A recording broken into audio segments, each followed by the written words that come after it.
Welcome. In this video I will show you how to create a Windows 10 bootable USB.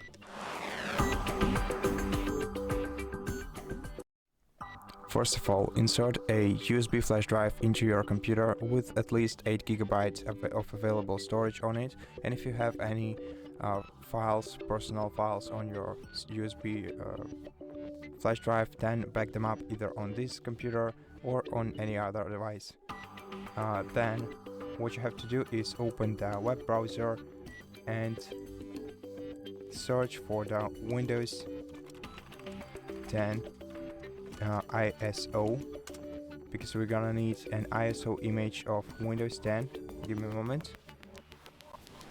And we're looking for the official Microsoft.com website that says download Windows 10 disk image.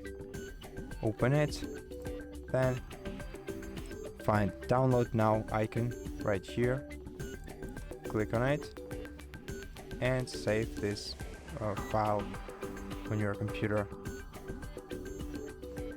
Then run this file.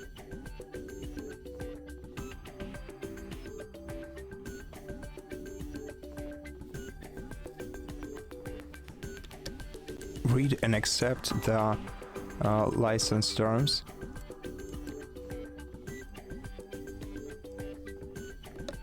On the following page, select Create Installation Media, then click Next.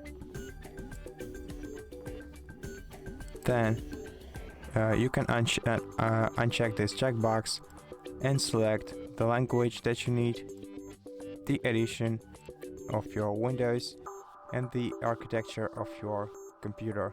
You can choose between 64 and 32 or both versions of your Windows.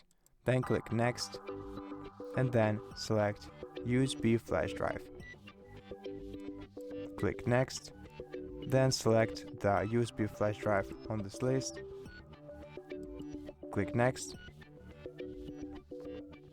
then wait for a while and then wait until the bootable USB flash drive is created. Basically what happens is the ISO image is being uploaded onto the USB flash drive.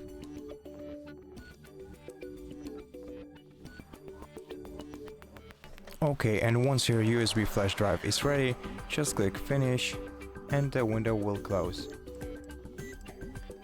After that, your USB flash drive will look somewhat like this. And that's how you create a Windows 10 bootable USB. Thank you for watching this video. If you liked it, consider subscribing to our channel, leave us a like and a comment below, and I'll see you in the next one.